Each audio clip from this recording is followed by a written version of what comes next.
মানবাধিকার কমিশনের যে আইন তার থেকে একটা ভালো আইন করা হবে।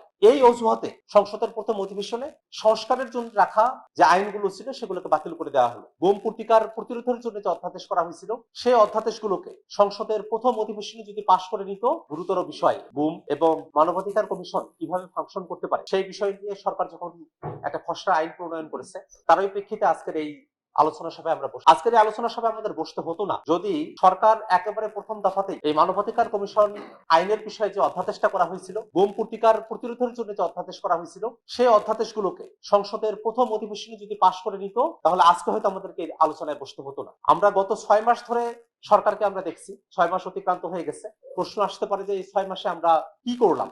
এই 6 মাসে বিএনপি সরকার অতীতে সম্পূর্ণ হওয়া কিছু কাজ সেগুলোকে তারা বাতিল করার কারণে আমাদেরকে নতুন করে আবার এসে কথাবার্তা বলতে হচ্ছে, নতুন করে আলোচনাটা ওপেন করতে হচ্ছে, নতুন করে একই ভোগান্তির মধ্যে আমাদেরকে পড়তে হচ্ছে।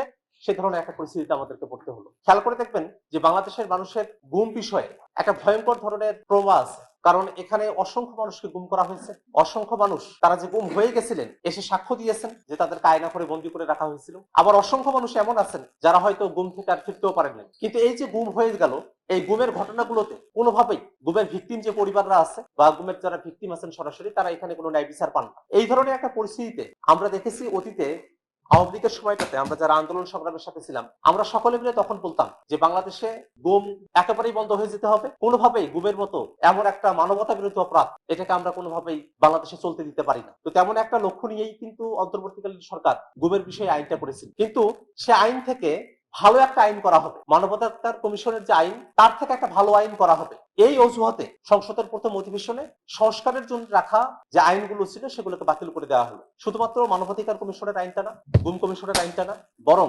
বিচার বিভাগ সম্পর্কিত যে অধ্যাদেশগুলো ছিল সেগুলো, অর্থাৎ সংস্কার হতে পারে বেসিক যে বিষয়গুলোতে, মৌলিক বিষয়গুলোতে সংস্কার এবং মানবাধিকারের পক্ষে যে আইনগুলো ছিল প্রত্যেকটাকেই সেই সময়টাতে ল্যাপস করে দেওয়া হলো। যে 1 মাসের সময়সীমা থাকে সেই সময়সীমার মধ্যে এটাকে আর সংসদে প্রেজেন্ট করে সেটাকে পাশ করানোর কোনো ব্যবস্থা করা হলো না। ওই সময়টা থেকে আমরা সংসদে